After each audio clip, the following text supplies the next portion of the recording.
Assalamualaikum warahmatullahi wabarakatuh. Kali ini Reus Channel akan mempersembahkan sebuah kisah nyata. Kisah seorang penyembah api yang masuk Islam. Bayangkan, seseorang menghabiskan hidupnya menyembah api. Setiap hari, setiap malam ia menjaga api agar tak pernah padam. Namun di akhir hidupnya, api itu justru menjadi saksi ia masuk Islam. Ia menyembah api selama puluhan tahun, tapi api justru menjadi jalan hidayahnya. Sebelum melanjutkan alur cerita, jangan lupa like, share, dan subscribe agar Reus Channel bisa terus berkembang dan menghadirkan kisah menarik lainnya. Lelaki itu tinggal di Basrah. Ia dikenal masyarakat sebagai penyembah api. Hidupnya sederhana, namun seluruh perhatiannya tertuju pada nyala yang terus ia jaga. Baginya, selama api itu menyala, hidupnya akan aman. Selama api itu hidup, ia merasa ada yang melindungi dirinya. Ia tak pernah membayangkan hari di mana tubuhnya akan lemah, dan kematian terasa begitu dekat. Waktu berlalu, hari berganti hari, tahun demi tahun. Api tetap menyala, sementara usia terus bertambah. Rambutnya memutih, kulitnya mengeriput, namun keyakinannya tak berubah. Api tetap menjadi pusat hidupnya. Hingga suatu hari sakit keras menimpanya. Tubuhnya melemah sedikit demi sedikit.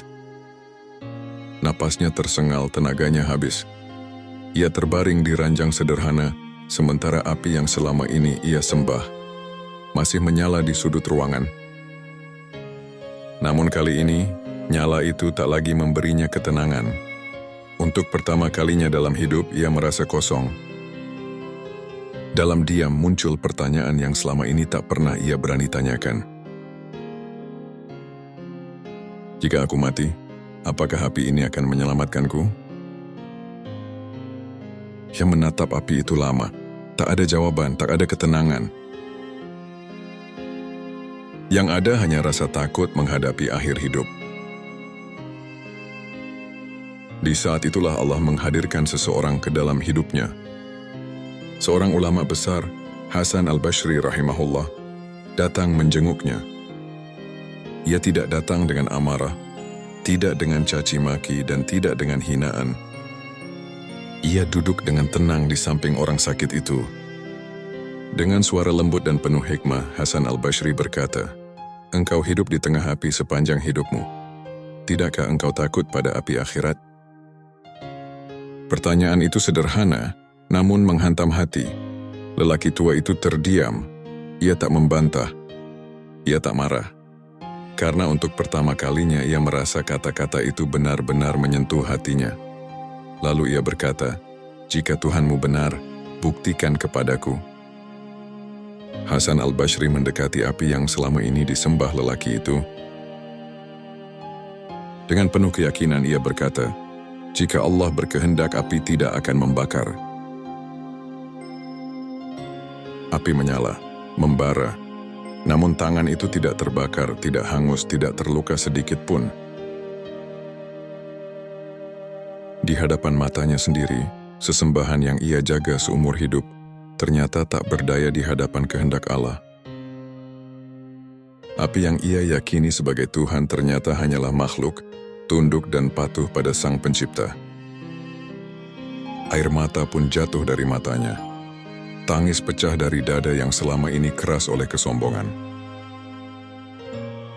Ia berkata dengan suara gemetar, "Aku menyembah api selama puluhan tahun, namun api tunduk kepada Tuhanmu." Saat itu bukan api yang padam, tetapi kesombongan di dalam hatinya. Keyakinan lama runtuh, dan kebenaran menemukan jalannya masuk ke dalam hati yang akhirnya jujur. Dengan sisa tenaga yang ada, ia mengucapkan 2 kalimat syahadat. Di akhir hidupnya Allah memberinya hidayah.